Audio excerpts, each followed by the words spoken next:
ژمارەیەک ڕۆژنامەنووسی پارێزگای کەربەلا و عێراقن هاتوونەتە پارێزگای هەڵەبجە و لە نزیکەوە دەستخۆشی و سوپاسیان ئاڕاستەی ئیدارە و خەڵکی دڵسۆزی هەڵەبجە و ڕامان دەکەن لە پای بەدەمەوە بوونیان لە دۆزینەوەی تەرمی منداڵە خنکاوەکەی ئەحمەداوا کە دانیشتووی کەربەلا بوو. ڕووداوێکە کە جارێکی کە ئاشتی کە ئێمە وەکو پایتەختی ئاشتی و ئاشتی و خۆشەویستی و تەبایی بۆ کۆمەڵی گەلانی عێراق و هەرێمی کوردستان جارێکی کە باڵی کێشایەوە. حضرنا هذا اليوم ممثلين عن ئەمڕۆ هاتین بۆ ئێرە بە نوێنەرایەتی سەندیکای ڕۆژنامەنووسانی کەربەلا و سەندیکای ڕۆژنامەنووسانی گشتی لە بەغداد بۆ پێشکەشکردنی سوپاس و ستایش و پێزانین بۆ حکوومەتی خۆجێی هەڵەبجە و هاوڵاتیانی هەڵەبجە کە هەڵوێستێکی جوان و بەرزیان لە ڕووداوەکەی ڕوقێنواند. ئەو ڕووداوەی بووە هۆی نزیکبوونەوەی زۆرێک لە کاروبارەکان و بۆچوونەکان.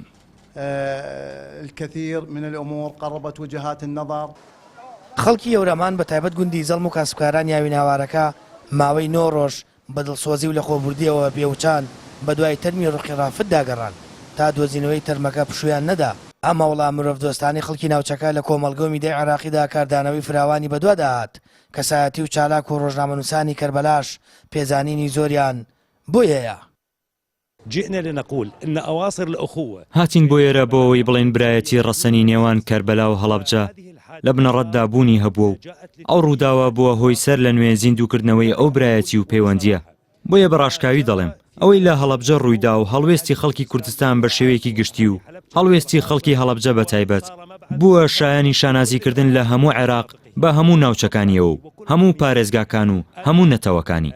مرۆڤایەتی و برایەتی ڕەسەن لە نێوان خەڵکی عێراق سنووری جوگرافی بڕیوە و سنووری نەتەوەیی بڕیوە و هەمووان براین. عابرة لحدود القومية فكلنا أخوة إن شاء الله. دیارە ڕۆژنامەنووسانی هەڵەبجە توانیان وێنایەکی جوانی مرۆڤایەتی پیشانی تەواوی گەلانی عێراق بدەن. ئەمە ژوای کرد کە ڕۆژنامەنووسانی کەربەلا هەمویان پێکەوە بە یەک دەنگ بە تەواوی مینبەرە جیاوازەکانیانەوە ئەمڕۆ لە هەڵەبجەن بۆ سوپاسکردنی ڕۆژنامەنووسانی هەڵەبجە بۆ ئەو ئەرکە پیرۆزەی بە شێوازێکی ئینسانی توانیان بگەێنن و هیچ لایەنگیرێکیان نەکرد لە گەیاندنی نامەکەیاندا بەڵکو مرۆڤایەتی سەنتەر بوو لای ڕۆژنامەنووسانی هەڵەبجە. ئەمەش توانی ڕووی گەشی نەتەوەی کورد پیشانی تەواوی نەتەوە و پێکاتەکانی عێراق پیشان بە. ڕۆژی هەفتەیە مانگە خێزانێکی عەرەب بە مەبەستی گەشت ڕوویان لە ئاوی ناواری زەڵم و ئەحمەداوا کرد. کچێکی تەمەن 11 ساڵیان بە ناوی ڕوقیا کەوتە ناو ئاوی زەڵمە و تەرمەکەی پاش 9 ڕۆژ گەڕانی بەردەوام دۆزرایەوە.